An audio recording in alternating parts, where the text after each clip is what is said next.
One second.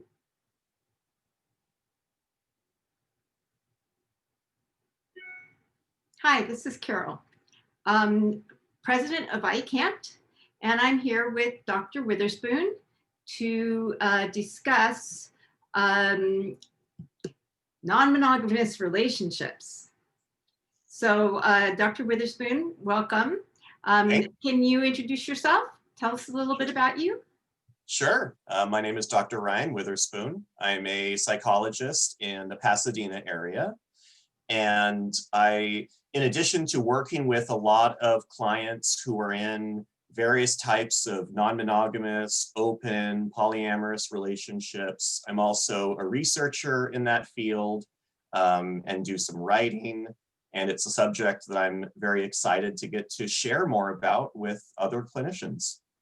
Yeah, it's really an interesting subject. And I mean, I'm a couples counselor, so I do a lot of work with that. It's not like you always hear this stuff, put out there. But at the same time, when we get in the back room and or online, you get to hear, it's not all that unusual that they're swingers or polyamorous or whatever. Right. So yeah. what made you get into this? Well, it's interesting. I got into it first as a researcher. Okay. Before I was in psychology, before I even went to grad school and was in the field, I was involved personally in non-monogamy. And when I went into psychology, I really didn't anticipate specializing in it. It was just a part of my life, and it wasn't something that was very unusual to me. Mm-hmm. And then as I got into the field and started doing research and, clinical work and whatnot, I started really seeing how much of a divide and understanding there was between a lot of clinicians or researchers and non-monogamous people. And also likewise, how many non-monogamous people had a certain either misunderstanding or even distrust of psychology or therapy, either because they had been pathologized or stigmatized in the past, or they were afraid that they would be. And so there was kind of this divide of understanding, and I felt like, well, maybe I can help bridge that gap in a way. Right. And so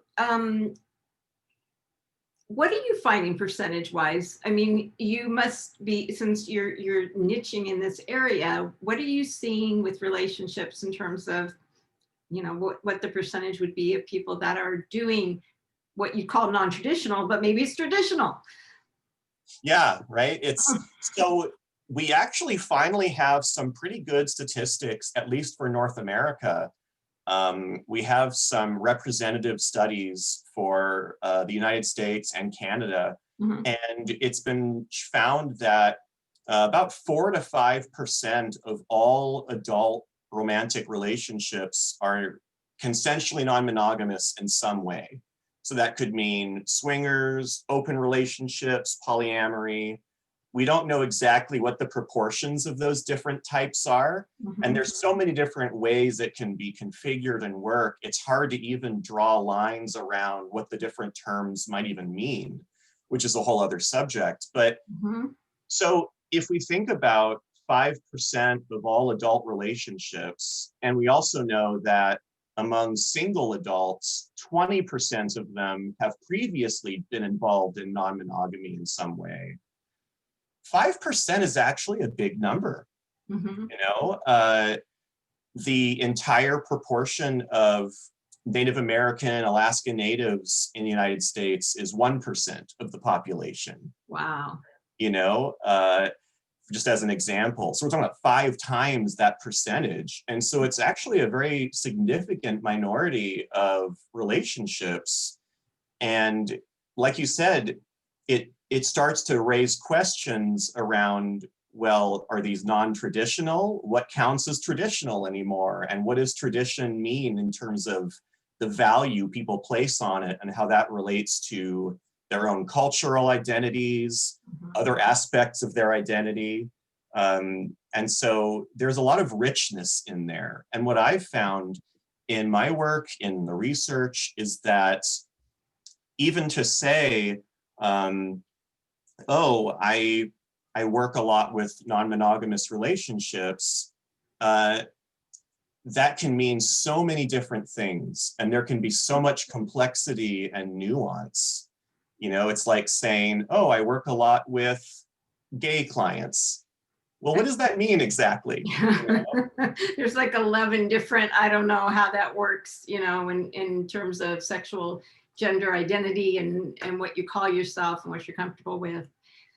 Yeah, and I think that, you know, the way I think of it and the approach I take when I do presentations or trainings on non-monogamy is that I really encourage clinicians to think of it as a aspect of a person's cultural identity, Mhm. and to take kind of a cultural competence approach to it, so Yeah. that we wouldn't say, for instance, oh, I specialize in working with, you know, Black clients, Yeah. because, well, that's an aspect of their identity, but what are they coming in for? Right, You exactly. know? And so with non-monogamy, you know, most non-monogamous clients, couples come to therapy for the same kinds of reasons anybody else would. Mhm. Uh, and some might come for reasons that are more specific to non-monogamy. But mostly what I have found is that they really just are looking for clinicians that are going to be open-minded, interested, curious, Mhm. not pathologizing, and at least have a basic idea and framework of understanding for what some of the relevant issues or concerns, or, Yeah. you know, whether it's assets or challenges. And so I think there's this perception that to work with non-monogamy, you have to be some kind of specialist in it. And that's really, I think, not true. I think most non-monogamous clients really just need a good therapist who at And least has a basic understanding. Yeah, yeah, and somebody who's curious and not judgmental. right. I mean, I always say that I don't care if you're purple with pink polka dots. What's your goal? Let Yeah, me help you show your goal. Whether you know it is any kind of a different kind of a couple setting. I work with all different types of couples. It's interesting when it's like threesome, and I've got two people there, and I'm like, okay, but where's the third person? yeah, that's a You great know? question.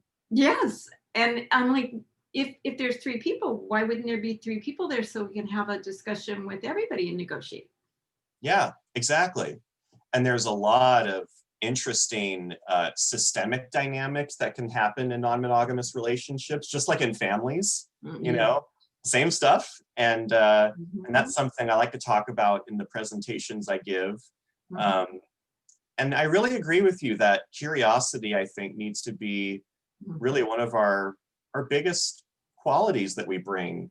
Yeah. Um, we have to really, I think, get to know what their truth is. And it's hard to do that if we are paying more attention to our biases than what they're saying.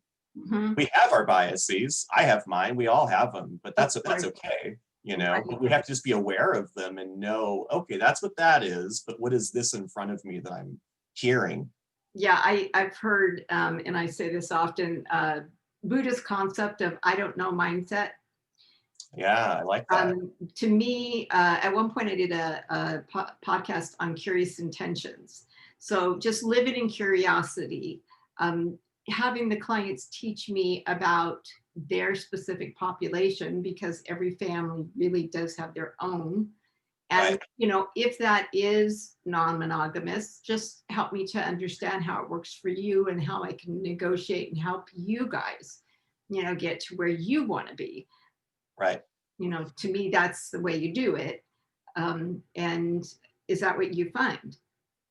Yeah, you know, I do. And I think that I think a balance to be struck with any population that is one that maybe either we aren't a part of ourselves or don't have a lot of our own knowledge about that we might work with. Mhm. I think there's a balance to be struck between letting the clients teach you about their specific experience of that, but also not putting the client in a position of having to, in a more laborious way, pay us to teach us about things because that can sometimes, I think, for certain clients feel like a little bit of a burden, almost as if, we're asking them to teach us about these aspects of themselves that, um, it would be helpful if we had at least a general framework to think of. So like, yeah, just because any two non-monogamous people's experiences of non-monogamy are going to be very different, Mhm. I do think it helps for clinicians to have just a general understanding, to Mhm. know what questions to ask, even to know, how to guide their curiosity. Yeah, I mean, like as with my gay or bisexual couples, I might ask, what was your coming out story, or is there one, or that, Exactly. was that traumatic? Was that great? All of that is still a piece of their story. So I want to know that so it can benefit them, and does it affect, the relationship?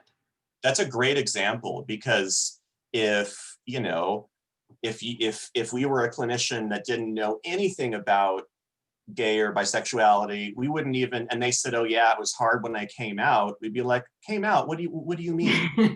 And imagine how microaggressive that would feel to them, And yeah, right? biased for sure. Yeah, yeah, Like, I think in some ways our clients are always looking for us to judge them. right. And, and if they can see that acceptance, they don't see that you are, judging them, but that you're just curious, Yeah, then we get that buy-in so we can make the difference, help them to shift, absolutely. which I I agree. guess is what we're doing. Yeah.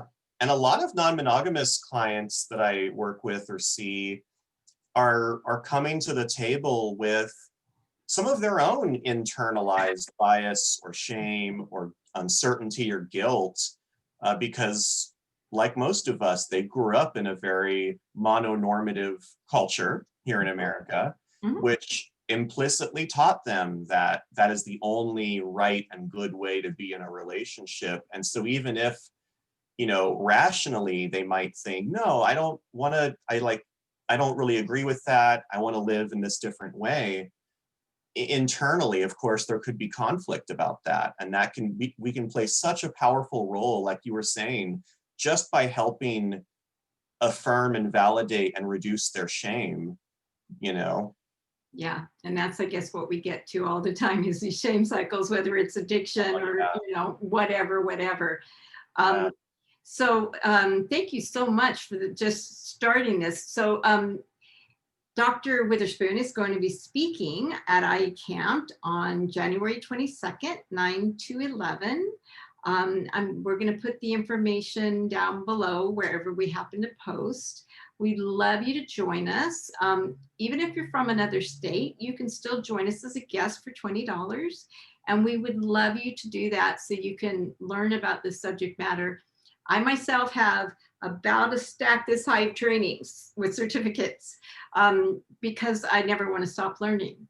And that's really important for us as clinicians, to be open to learning and understanding as many aspects of any population, because we never know when we're going to run across it with our niche population.